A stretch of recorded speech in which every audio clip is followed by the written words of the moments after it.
It was October 28th, 1919, when those dagwoods in Congress overruled the president's veto. Of course, most of us saw nothing wrong with having a nice tall cold cut at the end of the day. Some people think it was a good thing. Grinders were off the street, and they moved on with their lives. But I tell you, a ban on grinders brings the liverwurst out of every man. But you know what? I'm glad it happened, because if they hadn't made grinders illegal, I never would have met him. The man they called Benny Baloney. Baloney, and you better not mispronounce it. They call me Mickey the Meatball. That's me right there. I was the muscle. Mr. Bologna! Mr. Bologna! It's baloney. Sorry, sir. It's the coppers. They're coming. Of course, we took our licks when we were small time, but they didn't mess with us long. See, Benny had smarts. It was him who came up with the bootlegging after all.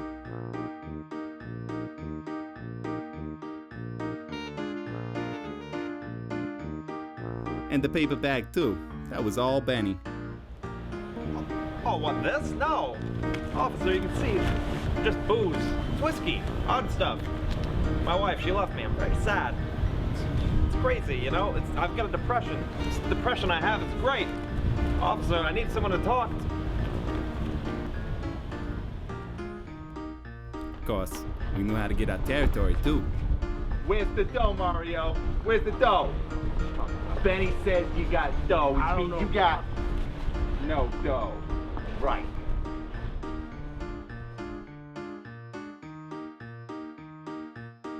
Soon after that, we took off. The grinders were cold, but the business was hot. With our business growing, so did the heat from the coppers. But Benny was smart. He always kept one step ahead of them. Baloney! Yeah, we sure had it good. Well, up until she came along. Her name was Stella Provolone, and she had just moved in from the Land of Lakes. She had eyes dark as olives, and a smile that could slice an onion. As soon as she came in through the door of our speakeasy, I knew Benny didn't have a chance.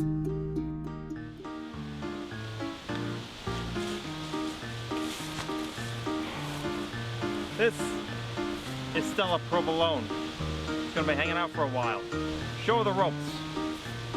We don't need any dead weight, okay?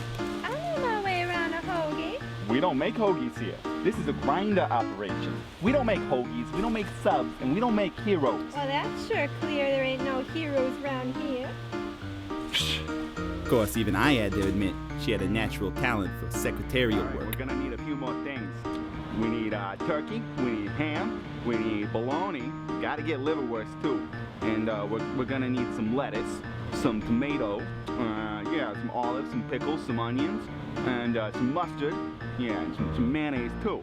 And we can't forget the cheeses. We gotta get the cheeses. So we need American, we need 2% American, we need Swiss, cheddar, mozzarella, Colby Jack, and a jalapeno Colby Jack. Yeah, that should do it. All right. Bet you can't get that whole thing down. You forgot provolone.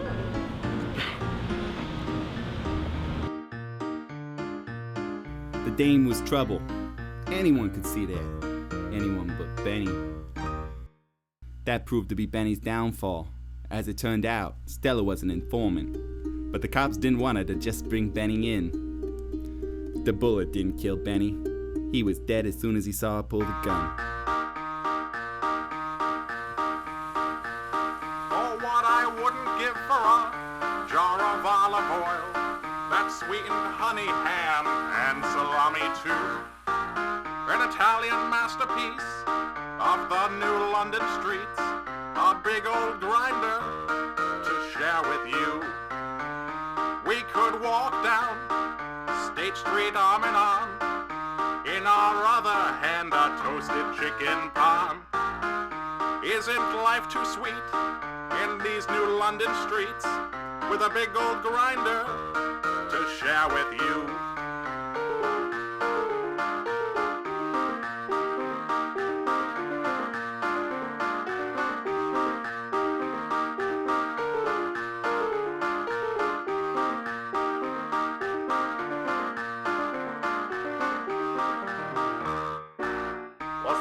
taste. I thought it was a bit too cheesy. My favorite part was the subplot. The whole thing was a subplot. If you've got a hungry hankering, think Hank's Hungry Hoagies. Are they the best sandwich in town? Ciabatta believe it. If you're in a pickle, don't be a ham. Find yourself way on down to Hank's Hungry Hoagies for the best sandwich in town.